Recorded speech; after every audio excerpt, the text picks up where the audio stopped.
finalizar, mas eu vou, à noite eu passo essa referência para vocês. Quando perguntaram ao Branham se a noiva teria um ministério, ele disse: sim, é o que estamos tendo agora mesmo. É o que estamos tendo agora mesmo. Então, se não seria um ministério diferenciado da sequência da mensagem do profeta, mas seria o mesmo ministério, porém em uma fase abrangente, cada um posicionado como membro do corpo de Cristo, posicionados para que assim o corpo possa ir bem. Então, irmãos, eu disse que eu fiz algumas anotações aqui nessa mensagem adoção, segunda parte, manifestação do Filho de Deus. Na página 9, parágrafo 49, ele fala que estamos no topo da pirâmide. No parágrafo 81, ele diz: no tempo da tarde subiremos no topo da pirâmide. E o tempo do entardecer é esse, um tempo do entardecer, ele diz. Depois, no 74, ele fala sobre uma grande era que há de vir. Esta mensagem ele pregou em 1960, 18 de maio de 1960. Nem as eras ele havia pregado ainda. Foi antes das eras. As eras ele pregou entre o estudo de Apocalipse, que iniciou no dia 4 de dezembro de 1960, a 18 de dezembro de 1960, entre este tempo, do dia 4 ao 18 de dezembro de 1960, ele pregou Apocalipse 1, 2, 3, ele entrou nas eras, aí ele pregou primeira, segunda, terceira, quarta, quinta, sexta era, aí ele pausou na sexta era, pregou as 10 virgens, porque o sexto selo é tribulação, fala da grande tribulação, o sexto selo, né? E aí depois ele veio e prega a era de Laodiceia. Aí ele volta e prega Apocalipse 4 e Apocalipse 5. Apocalipse capítulo 4, Apocalipse capítulo 5. Primeira e segunda parte. No português nós só temos até o 4, se não me falha a memória. O Apocalipse capítulo 5 não temos em português, mas tem em espanhol, eu tenho ela em espanhol. São duas mensagens, que ele pregou tudo na sequência. Então ele pregou do dia 4 de dezembro de 1960 a 18 de dezembro de 1960, ele pregou o estudo sobre Apocalipse, depois as 10, aí entrou as eras, depois ele veio para as 10 virgens, os 144 mil judeus, depois ele pregou a sétima era, aí ele concluiu o Apocalipse 4 e 5, até o 18 de dezembro, né? E aí depois ele entrou. Então essa mensagem que ele pregou aqui, a adoção, esse estudo, foi antes, foi bem antes. Então por isso que certas coisas você tem que entender, mas para nós que temos a revelação do tempo que nós estamos vivendo, não há dificuldade alguma, né? O que nós vemos apenas é a concordância do tempo que nós estamos vivendo. Deus nos tirou de lá, de uma era. Então você vai encontrar mensagens de 1960 para trás ali, o profeta falando sobre essa era, sobre a era de Laodiceia, aquela coisa, tal. Por quê? Porque ele estava dentro da era de Laodiceia. Mas houve um espaço que ele teve que sair desta era, né? E a era de Laodiceia se finda na descida do anjo forte.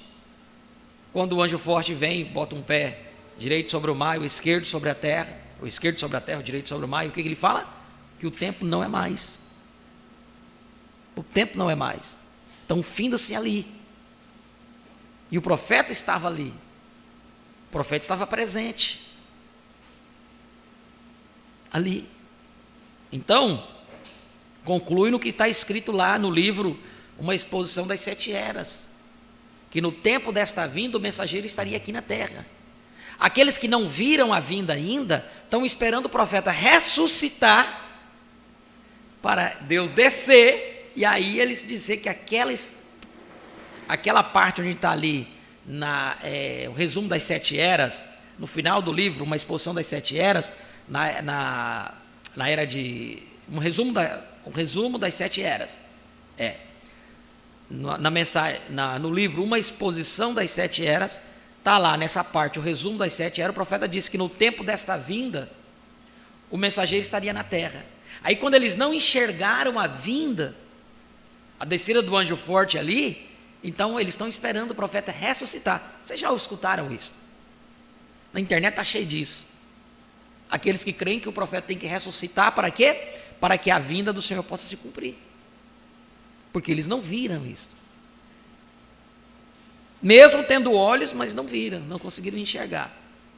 Então vejam só, no 74 ele fala dessa grande era que há de vir. Depois, no 114, ele fala, a adoção é a sua posição. Isso. Depois vamos ao 185, 186. Sobre as informações do tutor, que o tutor leva a Deus as informações de cada um de nós. Aí ele nos fez aquela comparação ontem, que nós lemos, o que o Espírito Santo está levando de informação tua. O seu filho é um renegado, seu filho não quer saber nada com nada da palavra. Eu falo para ele, mas ele não crê. Eu mostrei para ele que Jesus Cristo é o mesmo ontem, hoje e eternamente, mas ele não crê. Aí nós podemos entender hoje, você pode mostrar a vinda do Senhor, eles não creem. Pode mostrar a manifestação do Filho do Homem, eles não creem. A descida do anjo forte, eles não creem. Quando estamos na era da pedra da coroa, eles não creem. Mas, no entanto, não é coisa que nós tiramos da nossa cabeça. Os irmãos, os mais novos aqui, que fazem parte desse ministério, irmão Otto, irmão Romeu, e eu lembro disso quando conversando com o irmão Romeu, eu disse, irmão Romeu, eu sei que para entender o que nós estamos entendendo, não é assim da noite para o dia. O irmão Romeu está aí, testemunha. Eu disse, eu acho que o senhor, em 6 meses, o senhor vai conseguir entender. Por quê?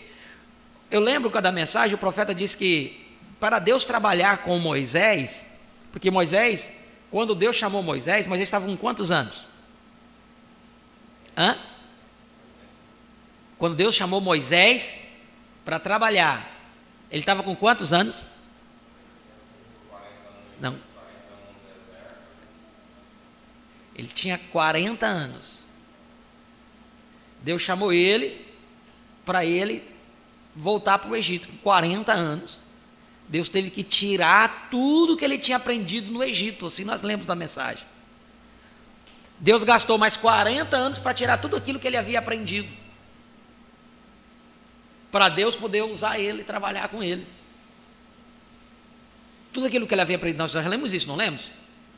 Vocês vão recordar isso. Tudo aquilo que ele havia recebido do Egito, Deus gastou mais 40 anos para tirar aquilo dele, para poder usar. Então, a gente trazemos certas coisas na nossa vida que há um tempo para Deus tirar aquilo. Porque é como diz o ditado, se você um projeto ou uma conta, se você errar aquela conta, tem umas contas na matemática, misericórdia, os meninos sabem aí, que vai uma folha inteira de caderno. Se você errar o primeiro aqui, toda a conta vai dar errado. Quando você vai lá para você saber o resultado, mas onde é que eu errei? Você tem que voltar lá no princípio para ver e conferir aonde que foi o erro. Porque o erro foi o básico ali no princípio. E Deus teve que tirar tudo aquilo que ele havia aprendido no Egito para Deus poder usar ele. O tempo que ele usou, Deus usou mais 40 para tirar ele de tudo dentro dele. Então vocês vejam só, há um processo para a gente também. Quando eu vim para a mensagem, na sua totalidade, em 2007, eu ficava até com medo de vir para um púlpito para falar. Porque não era medo, inibição, ou como é que diz, com vergonha, não é isso. O medo era de falar algo que não estava escrito na mensagem, achando algo que eu havia concebido antigamente, numa trajetória anterior, e falava achando que aquilo eu estava falando de Deus. Eu me calei por um monte de tempo. Eu vinha para o púlpito e só lia a mensagem, não falava nada. lia a mensagem. Os irmãos mais antigos sabem. Lia a mensagem, tirava, lia a mensagem. Acabava um, começava outro. Acabava um, começava outro. Acabava um, começava outro. Até quando Deus limpou aquilo de mim. Hoje eu posso abrir a palavra. Vim aqui falar. Para falar, a gente tem palavra para falar 2, 3 horas. Mas, então, tudo aquilo que nós aprendemos erradamente lá atrás, Deus tem um processo para tirar aquilo de nós. Por isso, quando eu falei com o irmão Romeu, irmãos, eu acho que em 6 meses, mais ou menos, o senhor vai entender. E 6 meses eu fui longe. O Romeu, com 60 dias, o irmão Romeu estava dizendo, rapaz, agora eu entendi isso. O quadro se abriu de uma forma sobrenatural. E é isso. De uma maneira simples, humilde. Não tem outra coisa. Que até o mais humilde, o sem leitura, aprende isso. A revelação não é algo fantasmagórico, não. Ela é simples para o revelado. Agora, quando ele não tem a revelação, quando ele não é eleito, você pode desenhar para ele, botar em álgebra, botar em tudo que ele não vai entender. É uma outra linguagem. É uma outra linguagem. Então, irmãos, quando eu oro, eu olho para isso. Por isso que há uma diferença de você, uma pessoa que está aqui na era da pedra da coroa, com a que está aqui embaixo ainda. Você nunca vai ter o mesmo nível de fé. Não vai ter. É incompatível. É incompatível. Se você está aqui embaixo, você tem que bater suas asas para voar aqui em cima, para você entender. Então, aí aqui, ó, no 185, 186, ele nos fala das notícias. Tutor, eu coloquei, Deus recebe as notícias do tutor sobre o cristão. Aí eles, olha, eu coloquei enfermidade nele, eu coloquei problema nele de saúde. Levantei N situações sobre ele, mas sabe de uma coisa, Deus? Ele se levantou de cada uma. Aí Deus pergunta para o tutor, então será que ele está maduro agora? Ele pode ser adotado? Ah, agora ele pode ser adotado. Por quê? Porque ele atravessou a enfermidade, atravessou os problemas. Atravessou o problema. Tem linhas da mensagem, que se você tiver problema de casamento e divórcio, você está perdido. Tem linhas da mensagem, que se você tiver problema de casamento e divórcio, você está perdido para eles. Sério. Dentro da mensagem. Pessoas que creem na mensagem. Se você tiver um problema de casamento... Irmãos, eu sou sincero em dizer para você. Por isso eles tomam a mensagem de casamento e divórcio ao pé da letra e levam para o material.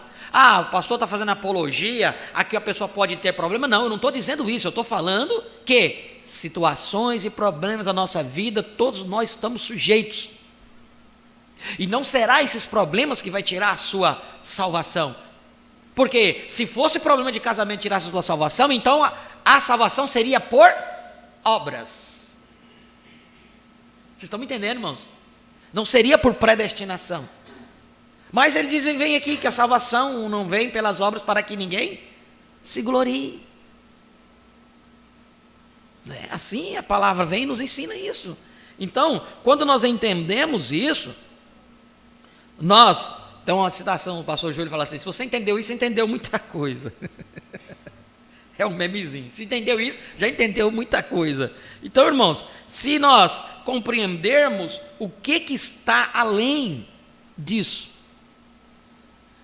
não é simples. Às vezes as pessoas colocam a sua ênfase num simples congregar em uma igreja, em um local.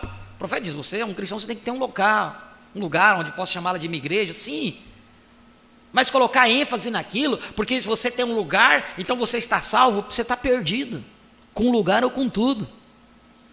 Se você não tiver uma eleição de Deus, entender quem que você é no programa divino.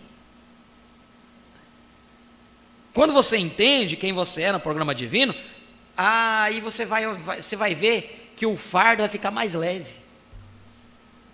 Eu falei para uma pessoa essa semana, eu fui atender um cliente e ele teve um AVC. Não, primeiro ele foi mergulhar numa piscina e bateu a cabeça na parede da piscina e deu um derrame. Sofreu um derrame. E aí ele me perguntando, né, a maneira de eu tratar ele, conversar com ele. Aí ele fez a pergunta chave para mim. Qual que é a pergunta-chave para mim? Vocês que conhecem há muito tempo, sabem. Ele olhou para mim e perguntou de que igreja você é. Isso para mim é uma pergunta-chave. Quando ele falou de que igreja você é, eu... Quê? E abriu a porta para mim. É só isso que eu quero que me pergunte. Abriu a porta. Aí comecei a conversar com ele da palavra e tal. Ele disse, rapaz, interessante. Ele disse que ele já frequentou a católica, já frequentou o protestante. Eu disse assim, qual você acha que está mais certo? Eu perguntei primeiro, qual você acha que está certo? Ele diz assim, nenhuma. Começou a falar minha língua. Aí ele estranhou. Porque geralmente a pessoa diz, então você está falando do catolicismo, está falando do protestante, então nada está bom para você? Eu falei, você está falando a minha língua. Ele falou assim, por quê? Aí eu perguntei, falei assim, mas quando você olhou dos dois lados, o que você achou um pouquinho mais certo? Ele diz, eu achei o protestante um pouquinho mais certo. Eu disse, está certo. Eles se aproximaram um pouco mais da verdade. O protestante aproximou-se um pouco mais da verdade. E nós começamos a conversar das coisas. Ele achou interessante, falou que vai vir fazer uma visita para a gente aqui. Do que realmente, como nós nos portamos, como nós cremos. Ele achou interessante isso. Não entrei em assunto de profeta ainda, não entrei. Falei do evangelho, ele já viu que tem uma diferença. Na hora que ele vir, aí ele vai ouvir do profeta. Há uma mensagem que nos traz esta diferença para nós, que nos entende. Nós entendemos o que está acontecendo ao nosso redor, no sistema deste plano, deste mundo, nós entendemos o que está certo e o que está errado. E o porquê, o motivo de estar assim. Então, irmãos, voltando aqui, só uma reflexão. Então, eu estou falando os parágrafos, depois vocês estudem isso aí. Então, diz assim, no 185, 186, Deus recebe notícias do tutor sobre o cristão. Enfermidades, problemas, quedas, mas ele levanta. O levantar é um sinal de prontidão para a adoção. Levantar do quê? Levantar das situações, levantar dos problemas. Levantar daquela queda que você teve. Há pouco você estava dentro da igreja, estava congregando, estava bem, daqui a pouco você não está distante, não sabe o que aconteceu na vida. Se o Espírito Santo te traz uma demanda de uma boa consciência neste momento, é sinal de que aquilo foi uma prova para você. Mas se ele não traz para você, você continua. Entendeu? Aí você está selando o teu próprio testemunho. Né? No 188, ele diz que se você não for, mesmo nascendo de novo, aqui é importante, irmãos, mesmo nascendo de novo, mesmo tendo um novo nascimento, tá? Que é nascer de novo, que é nascer na família de Deus, é um novo nascimento, não é esse nascer, nós nascemos aqui nessa terra, neste corpo de carne, amém? Mas precisamos passar por um novo nascimento. E o que é este novo nascimento? Nascer no reino de Deus, amém? Agora, nascer no reino de Deus é receber a adoção? Nascer no reino de Deus, o novo nascimento é um processo. Faz parte do processo. Por isso tem uma pergunta, se não me falha a memória, perguntas e respostas, tem uma pergunta que fizeram assim, acho que o irmão Renato vai lembrar. Eu digo o irmão Renato porque ele sempre lê muita mensagem. O que serão dos crentes nascidos de novo que estão dentro das denominações? Tem uma pergunta sobre essa, fizeram ao profeta. Crentes nascidos de novo que estão nas denominações. Mas como que pode ser nascido de novo e está dentro da denominação? Aqui você vai entender, porque o nascer de novo, nasce no reino de Deus, mas se você não passa pelo processo da adoção, você é um filho comum.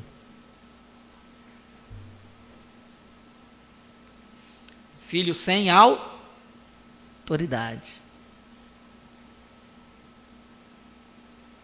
Amém?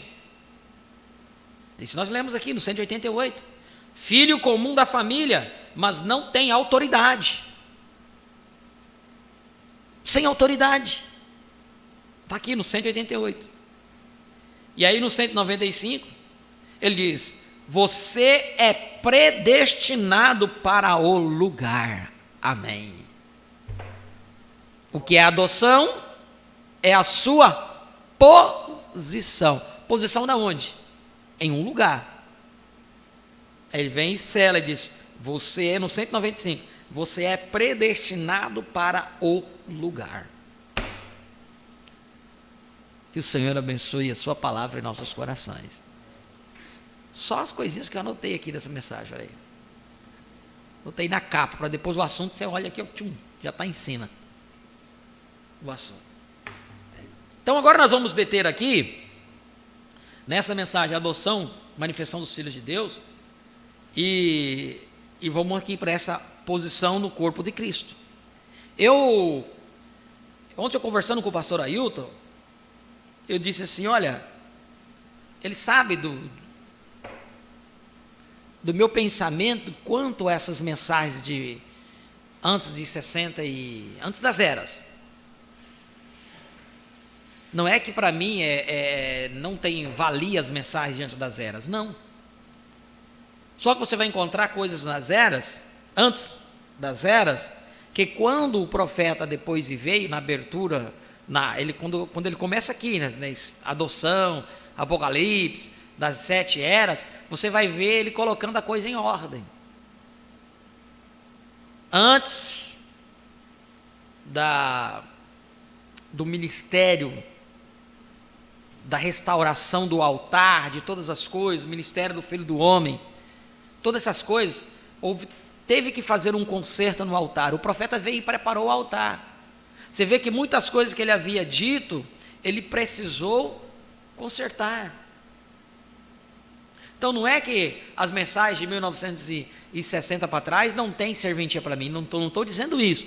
Só que o meu foco sempre foi nessas mensagens, depois das eras para frente.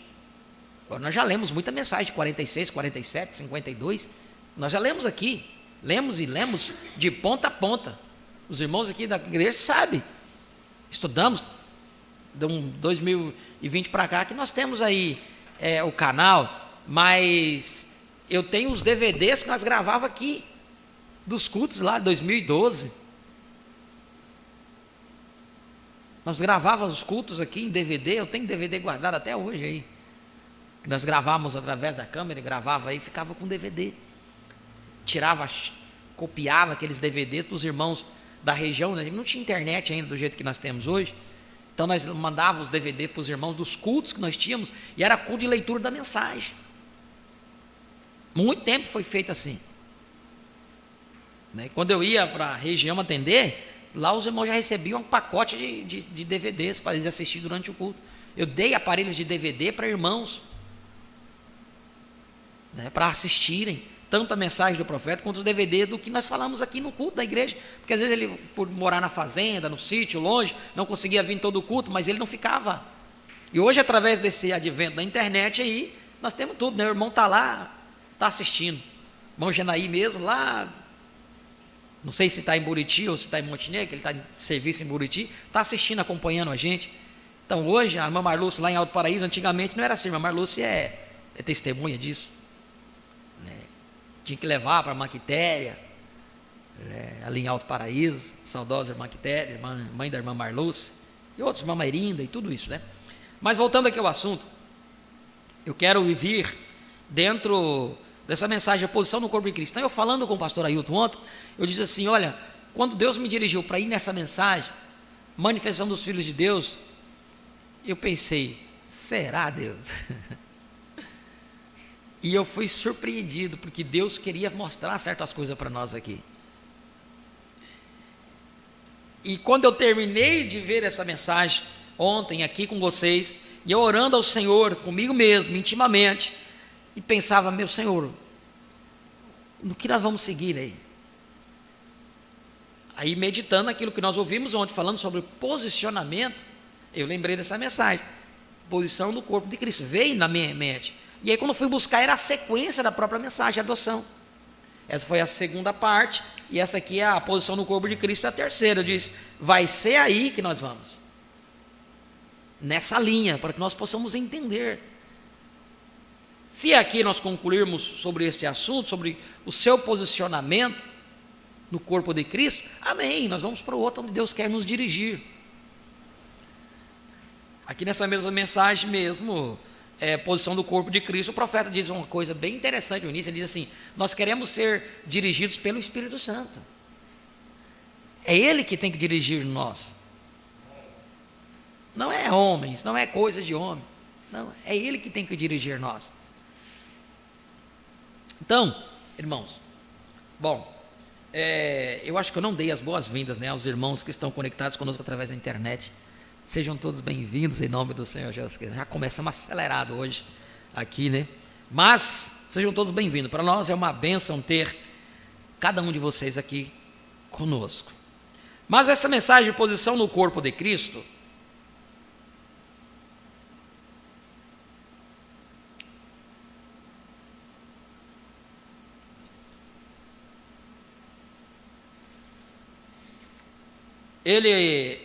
eu quero ler aqui no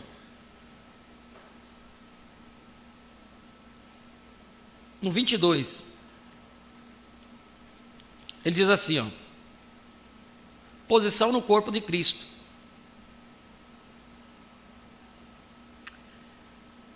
Não é de se admirar, eu creio que Paulo foi levado ao terceiro céu e ele viu coisas que não eram convenientes para ele falar. Paulo viu coisas lá naquele dia que ele não pôde falar. Até esse assunto nós falamos no grupo de obreiros e pastores. Nós temos um grupo aí misto de obreiros com pastores, e, né, temos 2 grupos aí. E a gente conversamos bastantes assuntos, né? E até houve uma pergunta sobre isso, que Paulo, ele foi levado ao terceiro céu. Mas aqui o profeta vem e diz que Paulo, ele não pôde falar, viu coisas que não eram convenientes para ele falar. Um dia ele disse: o que os olhos não viram e os ouvidos não ouviram, ou nem mesmo tem entrado no coração do homem, o que Deus tem para eles, guardado para aqueles que o amam. Ó, é simplesmente vida. Que o olho não viu, que o ouvido não ouviu. Então tem coisas aí. Paulo viu e ouviu, mas ele não pôde falar. Não era conveniente para ele falar. Não era o tempo para aquilo. Aí você pega o resumo das 7 eras, o profeta diz que as eras começou com o profeta e ela termina com o profeta. Quando você equipara os 7 mensageiros das 7 eras, você não está dizendo que os 7 mensageiros são 7 profetas. Vocês têm que ter isso bem estabelecido na sua mente. Todos os 7 mensageiros não foram 7 profetas. A era começou com um profeta e ela termina com um profeta. Então, dentre os 7 mensageiros, apenas 2 foram profetas. Vocês sabiam disso? Vocês já sabiam disso? Isso não é novidade nenhuma. Apenas 2. Paulo e William Branham. Início, o profeta vem e diz: Deus iniciou as eras com um profeta e ela terminará com um profeta. Então vamos lá. Então Paulo viu algo extraordinário, porque Paulo era um profeta,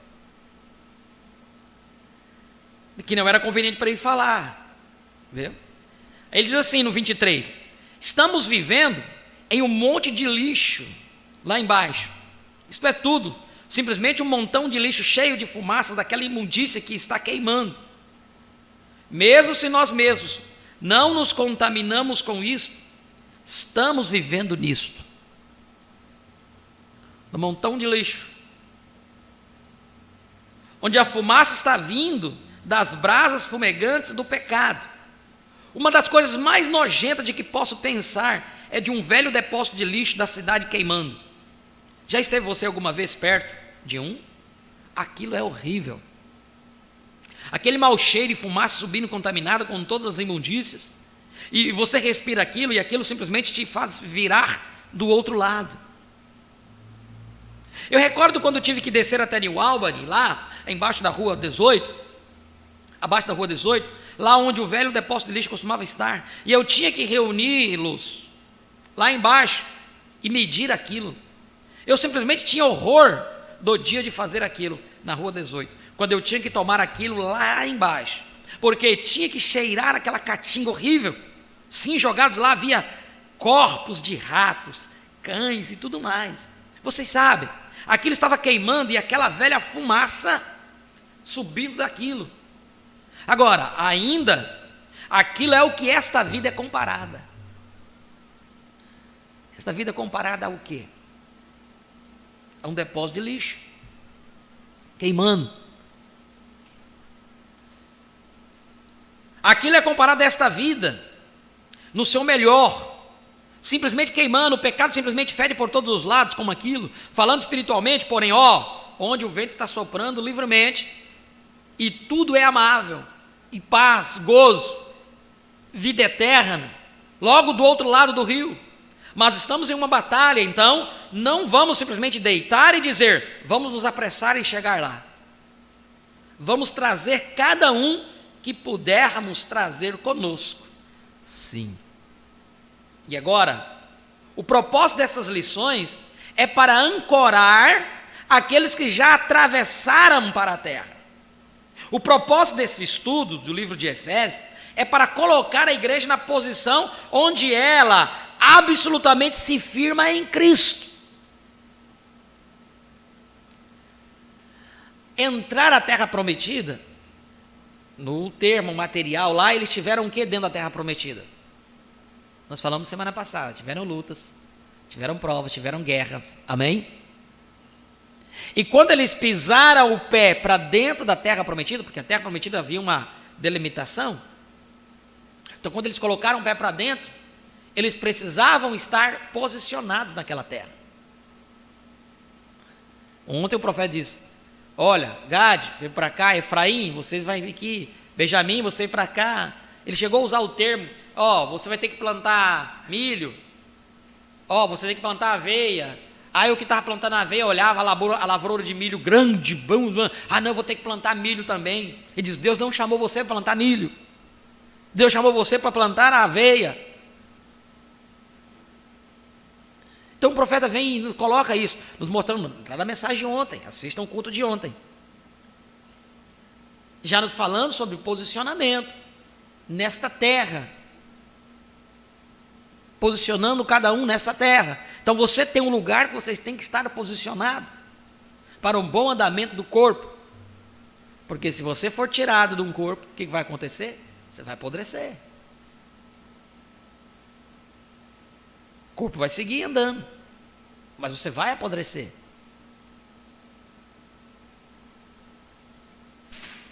Então vejam, é um tipo do Velho Testamento. O propósito desse estudo, deste livro de Efésios, é para colocar a igreja na posição onde ela absolutamente se firma em Cristo.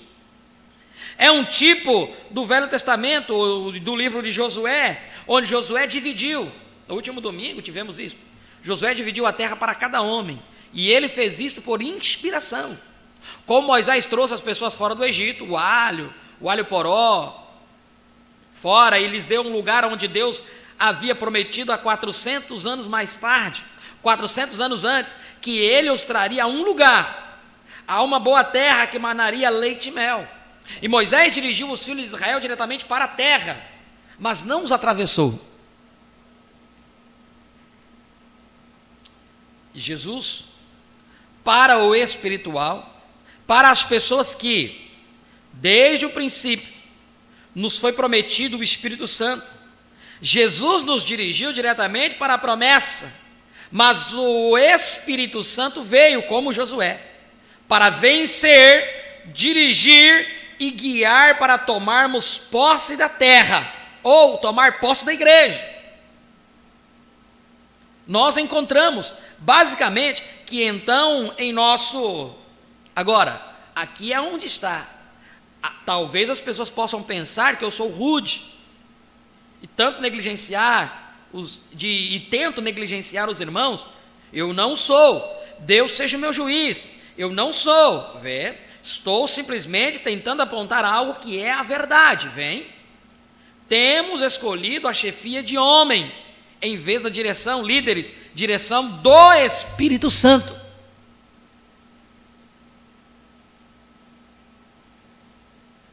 Nós queremos homens para que dividam nossas partes e nos dirijam. Denominações, como metodista, batista, presbiteriano, luteranos, igreja de Cristo, pentecostal, denominações diferentes, para estabelecer uma organização como um exemplo e seguirmos aquilo. Pensamos que aquilo é o programa de Deus. Mas nós somos, em nenhuma parte da Bíblia, temos que fazer uma coisa como esta. Nenhuma parte da Bíblia temos que fazer uma coisa como esta. Mas no ser humano, ele é assim. Se ele viu um evangelista, uma certa cidade, e lá levanta uma igreja, pronto, aquela igreja ela é a filha daqui. Aí depois levanta a outra, não, é daqui. Então todas as igrejas têm que se reportar a mim. Isso é um espírito de quê? Isso é um espírito de denominação. Se Deus envia lá, você levantou uma obra, estabeleceu um pastor, Deus te abençoe, siga adiante, você é livre. Mas o espírito de denominação não deixa isso, você tem que reportar aqui. Se der um problema lá, eu tiro você e coloco outro. O que é isso? Denominação. Sistema criado por homem.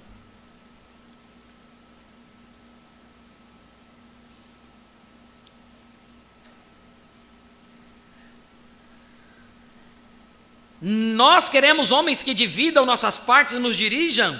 Denominações como a metodista, batista, presbiteriano, luteranos, igreja de Cristo, pentecostal, denominações diferentes, para estabelecer uma organização como um exemplo e seguirmos aquilo.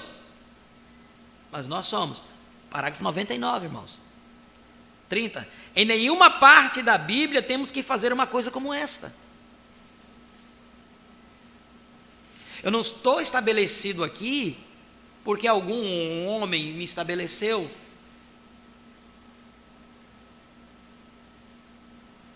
Fui consagrado, sim, a um ministério, depois de 12 anos que já fazia o trabalho de um pastor. Contei a história domingo passado aqui para vocês. Não estamos aqui respondendo a nenhuma igreja como nossa mãe. A igreja que temos mais afinidade é a igreja de Jandira. O pastor Aildo está lá, meu companheiro meu.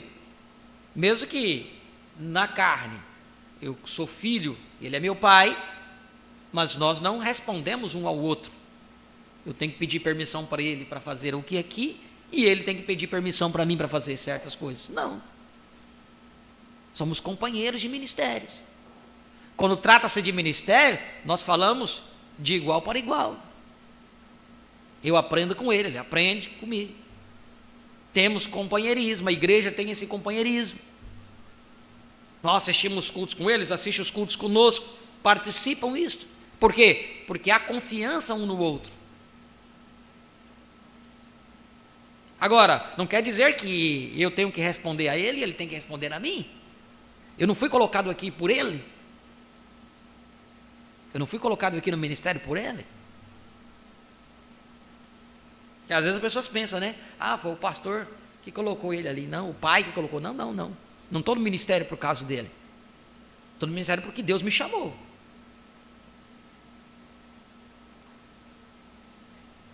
Em nenhuma parte da Bíblia temos que fazer uma coisa como esta. Não há nenhum texto da Escritura, em toda a Bíblia de Deus, onde ele alguma vez organizou uma igreja ou onde ele alguma vez falou sobre uma organização. Em nenhum lugar na Bíblia. Mas sempre contrário a isso. Ele não quer que sejamos adaptados às coisas do mundo. Ele nos deseja diferentes. colocados de um lado. Aleluia. Ele nos deseja diferentes.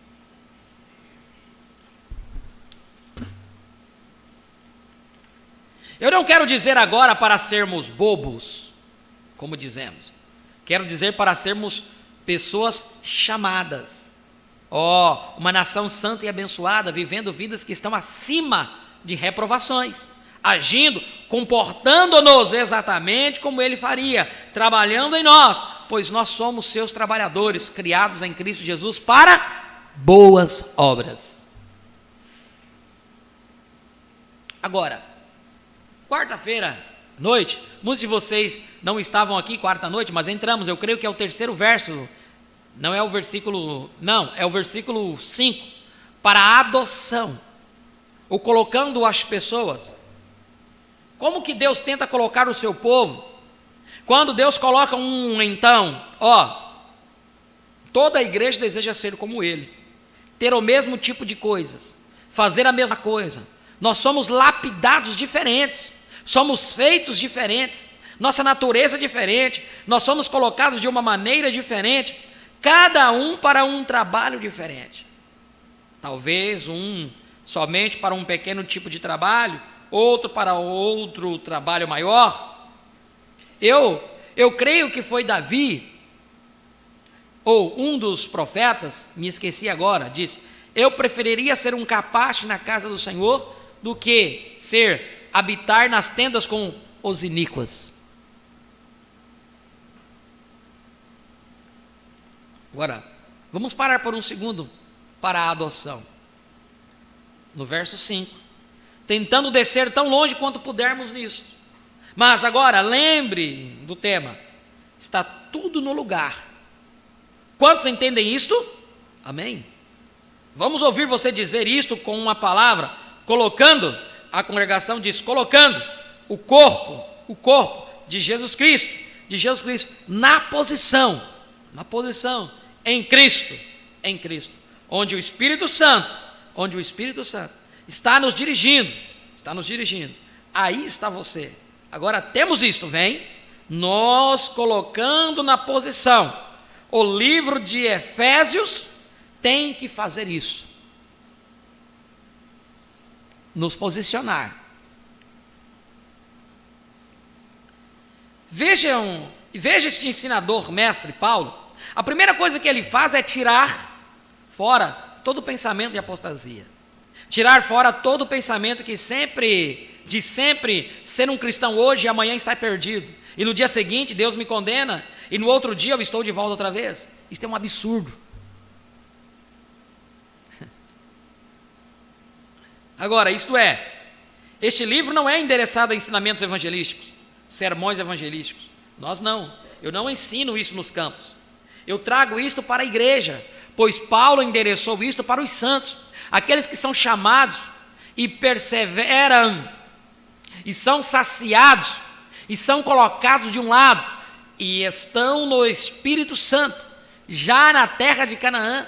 Ele está tentando lhes dizer, a primeira coisa, tire isso de sua mente, que você vai perder, e que você vai fazer isto, e que você está com medo disto.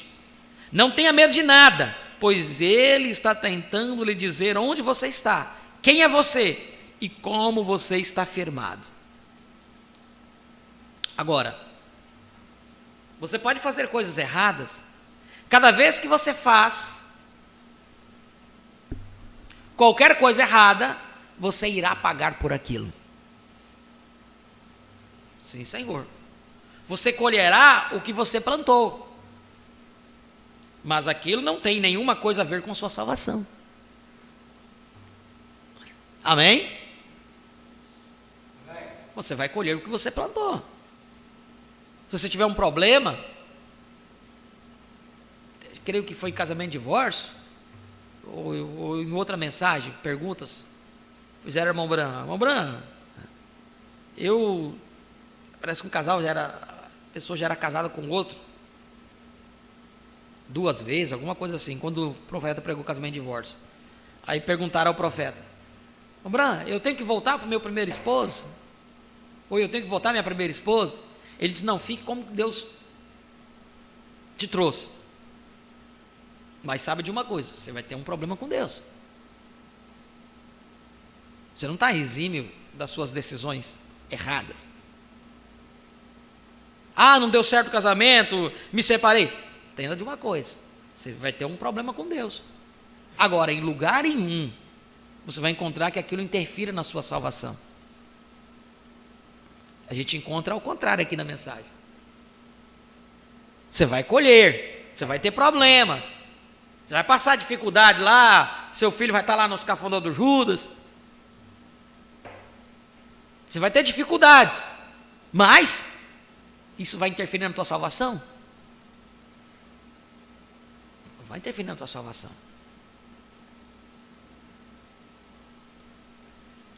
Amém, irmãos? Precisamos entender isso. Porque se nós não entendermos isso, nós ficamos condenando as pessoas. Não entendendo o programa divino. Achando que você está fazendo a coisa que Deus te levantou para fazer isso. Quando Deus não te levantou para fazer isso. Agora, você pode fazer coisas erradas. Cada vez que você faz qualquer coisa errada, você irá pagar por aquilo. Estou lá no parágrafo 36. Sim, Senhor, você colherá o que você plantou, mas aquilo não tem nenhuma coisa a ver com a sua salvação. Quando você é nascido do Espírito de Deus, você tem vida eterna, e como Deus não pode morrer, você é uma parte de Deus, você é um filho de Deus. Eu nasci um Branham, você pode me colocar outro nome, algum outro nome, mas isso não me diminuirá. Eu continuo sendo Branham. Eu nasci Branham, sempre serei Branham. Eu posso estar tão desfigurado algum dia, carregado de artrite, ter um naufrágio e todo rasgado, parecendo um animal, mas eu continuarei sendo Branham. Por quê? O sangue Branham está dentro de mim. Isto é o que você é. Contanto que Deus tenha te feito. Agora recorde, eu não estou falando com aqueles que estão fora de Cristo. Eu estou falando aqueles que estão em Cristo. Aleluia. Como você entra em Cristo? Através de um Espírito. Letra maiúscula, Espírito. Que significa? Por um Espírito Santo, somos todos batizados em um só corpo. Como seremos nós? Como entraremos? Pelo batismo nas águas. Quão enfadonho eu sou para vocês, batistas, e vocês da Igreja de Cristo. Não pelo batismo na água, de maneira nenhuma.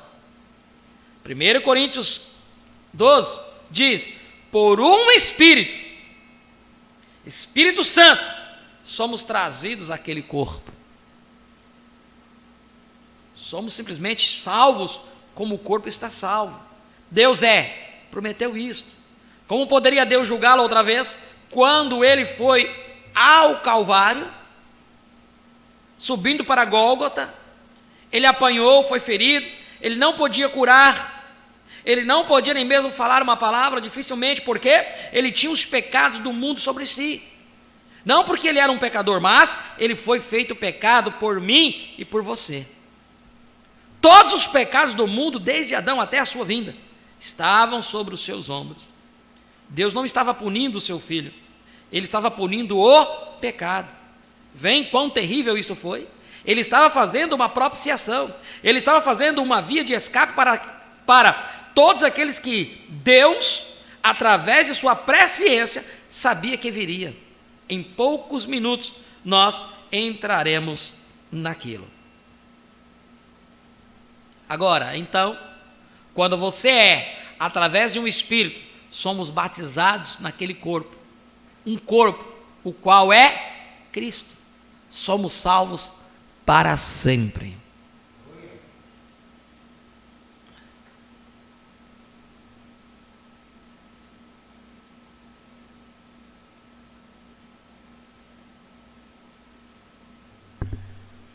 Nós vamos determos aqui. Vemos até o parágrafo 40 dessa mensagem, Adoção, posição no corpo de Cristo. Adoção, terceira parte. Posição no corpo de Cristo. Que o Senhor abençoe a sua palavra em nossos corações. À noite, se o Senhor nos permitir, estaremos seguindo aqui dentro desse raciocínio, para entendermos o que Deus quer que entendamos. Amém? Ore pelo culto da noite, para que Deus prepare os nossos corações. Prepare para que quando essa semente caia aí, ela possa germinar, trazer vida para nós, possamos entender tudo aquilo que Deus nos quer nos falar. Feche teus olhos neste momento. Pai, em nome de Jesus Cristo, mais uma vez nos aproximamos da Tua presença, com gratidão em nossos corações, pela porção que Tu nos concedeste da Tua palavra. Obrigado, Pai, por cada entendimento, pela revelação que Tu tens nos dado, dia após dia, ó Pai, entendendo o nosso posicionamento no Teu corpo, para que assim, ó Pai, possamos sermos adotados. Nós Te agradecemos, ó Pai.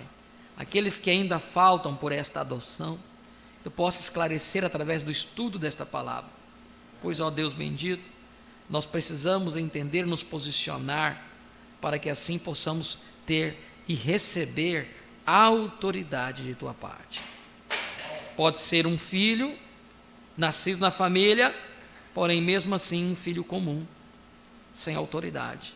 Mas Pai, nos ajuda a entendermos isso, para que assim possamos estar posicionados como verdadeiros e verdadeiras filhos e filhas de Deus. Dai-nos um dia na Tua presença, meditando naquilo que ouvimos, e que no entardecer possamos nos reunirmos novamente para seguir e alimentar nossas almas com Tua santa palavra. Te damos graças pelos nossos irmãos que estiveram conectados conosco. Ajuda-os, ó Pai, em todas as suas dificuldades e necessidades. Em nome de Jesus Cristo te pedimos, te agradecemos todas essas bênçãos. Amém e amém. Tiveram conectados conosco o nosso irmão Genaí Teixeira, Montenegro, Mancida, né? Irmã Keren Apuc, irmão Ronaldo, irmã Keren Apuc, de irmão Ronaldo Lemes, né? De Tangará, da Serra, esteve conectado também conosco. Irmão Marlúcio dos Santos, irmã Eloá Kenara, de Alto Paraíso, irmão Jailson Souza, da Paraíba também. Deus abençoe o irmão Jailson. Irmão Jailson tem um canal no YouTube, né? Jailson, ele é um evangelista. Até hoje parece que ele vai subir um culto nosso que tivemos aqui. Ele pediu permissão, quando nós falamos sobre a Nova Jerusalém. Canal Jailson. Depois eu postarei para vocês. Aos irmãos, se inscrevam lá no canal dele. Deus abençoe a todos em nome do Senhor Jesus Cristo. O louvor, e após o louvor estaremos despedidos.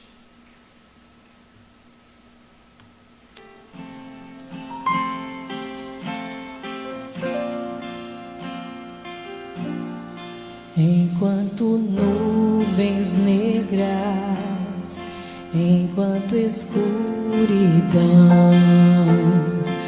as forças, a coragem parecem que se vão. Não deixa a correnteza das águas te levar.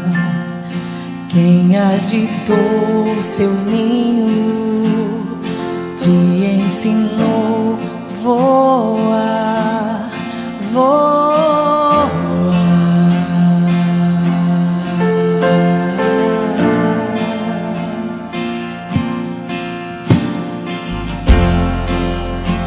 O Criador de tudo, as nuvens soprará. Quem trouxe a luz ao mundo, a escuridão desfaz. A imagem do Deus vivo, você veio mostrar. Acima dessas nuvens, só águias vão passar.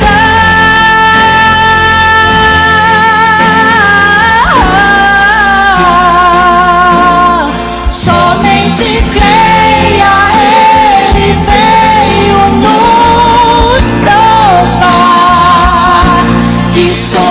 somos um povo ungido, feitos pra reinar. Olhos de águia e a mente de Jeová.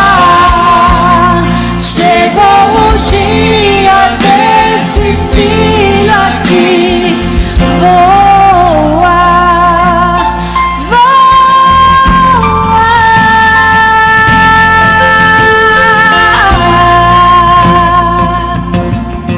Enquanto nuvens negras, enquanto escuridão, as forças da coragem parecem que se vão. Não deixe a correnteza das águas te levar. Quem agitou seu ninho te ensinou voar, voar.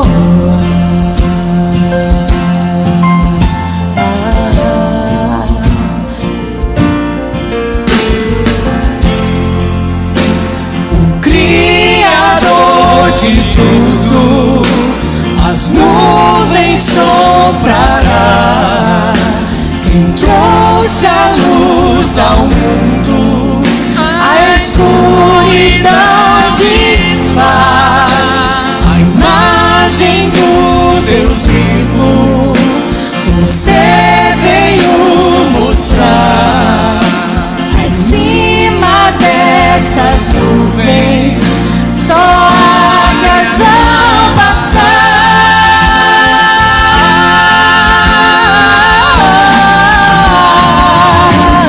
Somente creia, Ele veio nos provar que somos um povo ungido, feitos pra reinar.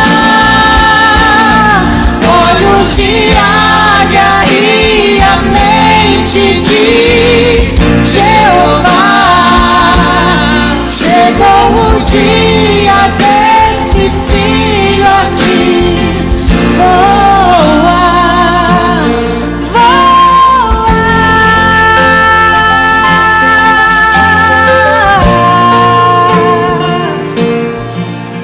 reinar, voar.